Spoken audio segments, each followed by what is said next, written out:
from the Daily Advance from the year 1977. Pro bowlers must fit image demands. It takes more than a good release and a smooth delivery to make it to the finals of a Professional Bowlers Association tournament these days.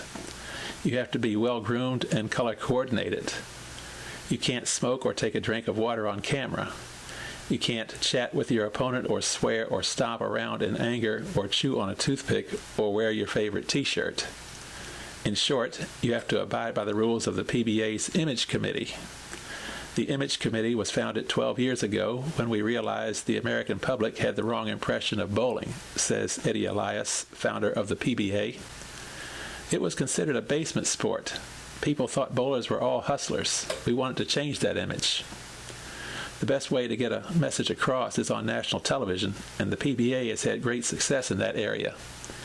ABC has televised the tour for the past 16 years, and the ratings have been good enough to keep bowling number one in its time slot most of the time.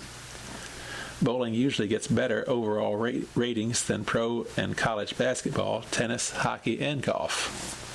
This year, ABC televised the finals of 15 tournaments and will show a 16th Saturday, the $125,000 Tournament of Champions, the climactic event of the season. And you can bet Saturday's finalists will look the part. We have some sort of a past to live down, says Frank Esposito, the PBA's broadcast coordinator. TV gives us the opportunity to show our improvement. Esposito meets with the 5 finalists each Friday night and goes over the ground rules for the televised finals. And he runs a tight ship. Mustaches may not droop below the lip line. Sideburns can't go below the earlobe. Hair mustn't go below the collar line.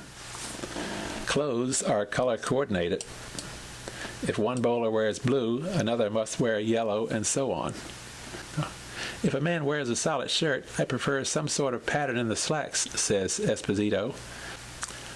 Even bowling gloves and the towels participants wipe their hands on must fit into the color scheme. We just tell them, look, tomorrow 24 million people are going to see you. How do you want to look?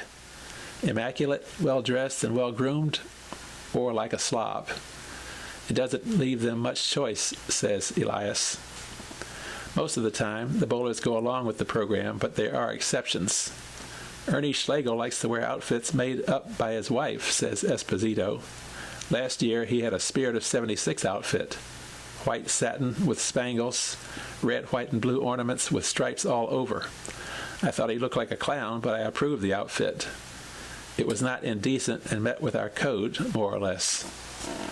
It is not unusual for a bowler to dash out for a quick haircut or a pair of mauve slacks just before airtime. We had one situation in which a player wanted to wear a Fu Manchu mustache, says Elias. It looked awful. We took a photograph of him with the mustache and showed it to him. He just giggled and then shaved it off. The PBA is very conscious of its audience and doesn't want to offend anyone. We appeal to the silent majority, says Elias. We know where we belong in the American sports spectrum. We belong to the masses. We conform to that image. Despite the fact that most of the tournaments carry commercial names, the Rolaids Open would seem more appropriate to a pie-eating contest. Bowlers are forbidden from wearing any commercial signs on their clothing. After all, says Elias, it's just not good taste to put Joe's Garage on the back of your shirt.